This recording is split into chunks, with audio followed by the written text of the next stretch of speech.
Not my best angle.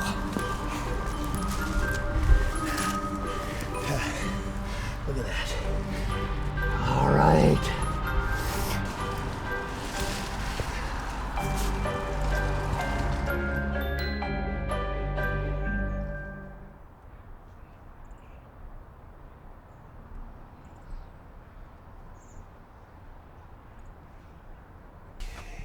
Okay. Have a good dig. Okay. Bye. Thank you. I'll talk see you to later. tonight. Okay.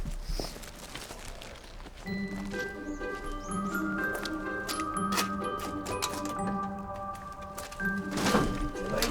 1983 Ford F100.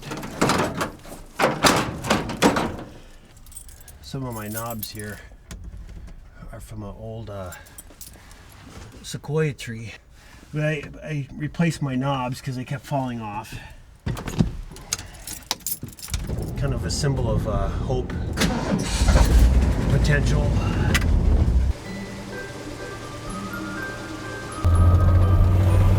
Tree up here on the right, in about a block.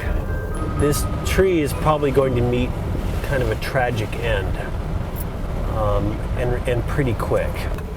It's right here. This giant sequoia. And you can see that they planted it underneath the tree and underneath the wires. So they've most likely planted it over the gas main. So it's a good candidate in less than a year to get moved. But yeah, this is not my job. I'm fighting to keep this old truck alive, paying a ton for gas, and it's not an easy job.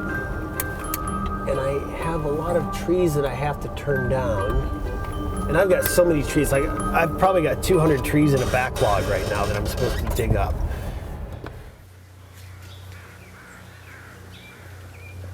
There are a lot of amazing stories out there from people who really loved a tree but it outgrew the property, or they just didn't have it in them just to cut it down. It was a tree with a lot of character, or they had some kind of sentimental value to it.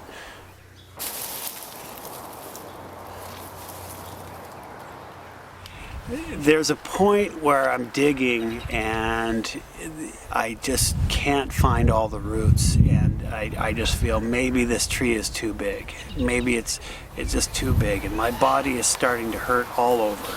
My feet obviously hurt, my hands hurt, my lower back hurts.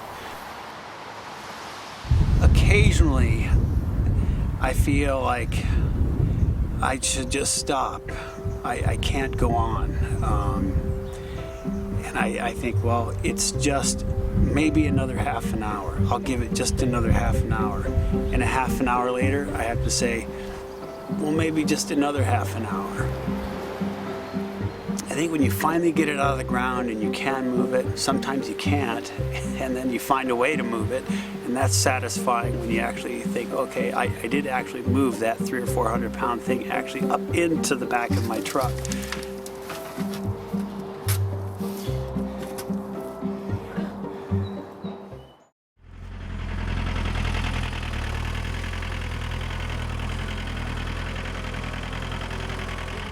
So basically what happened, they've been here since the late 60s or early 70s, and as time went on, you can see all around the surrounding area has been developed, and he's the last farm up here. A developer had purchased this property, and they're just going to cut all these trees. They're going to bulldoze everything. They're going to level it out, and they're going to make a development out of it.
If you look here, all these little trees, I planted all these little trees in here.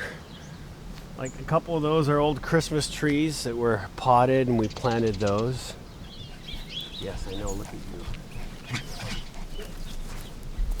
Diego! Oops. Yeah, I killed a tree. How many trees do you think you've got out here that you've rescued? I've probably easily about 800 trees I've put out here. Now, I got a number of these from a nursery the trees were getting too big and they couldn't sell them. This is a forest pansy and it's kind of a yellow and green color. This is one of my first Douglas fir rescues right here. It came from an apartment complex and the lady had 15 of them that I dug up. Vine maple came from a Russian guy. And he wanted to plant fruit trees so he could can fruit in his backyard. This is a Fraser fir. I got 13 of these off of a Christmas tree farmer. Hey, you know what? That's too big. You got hurt from that one. Okay? We'll find a smaller one.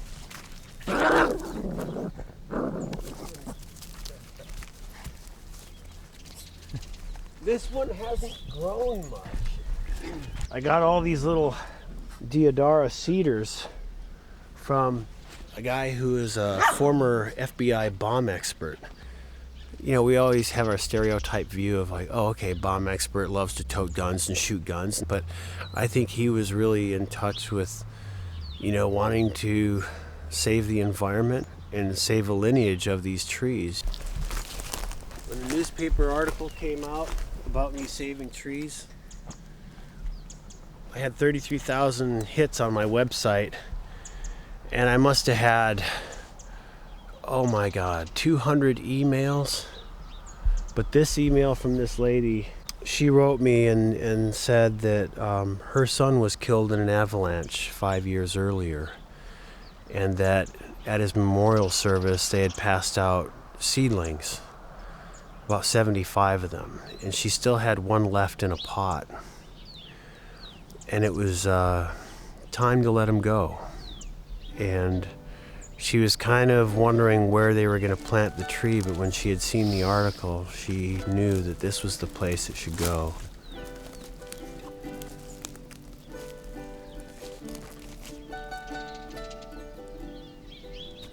I don't think that my saving 500 or 600 trees is going to make a big difference in the world, just as far as 500 or 600 trees goes.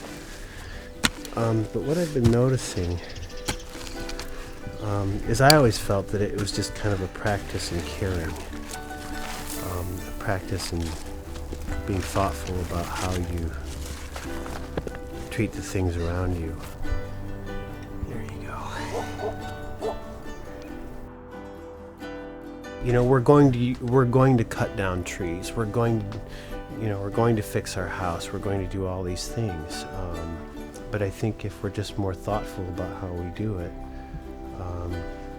then I think it's a better place.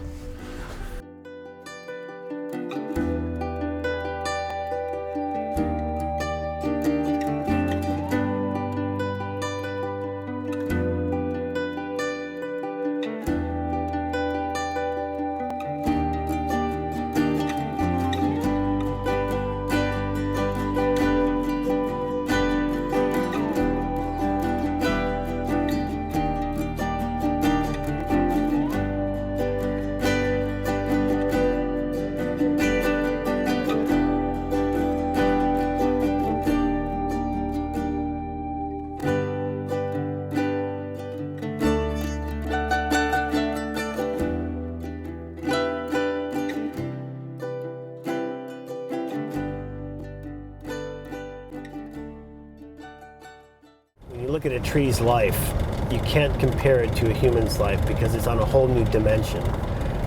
But imagine something like spring and about the pollination process, and that's their form of reproduction. So a tree's orgasm would probably happen over a couple months' time. And, you know, we have no concept of this, but wouldn't that be amazing? So, why it would be good to be a tree.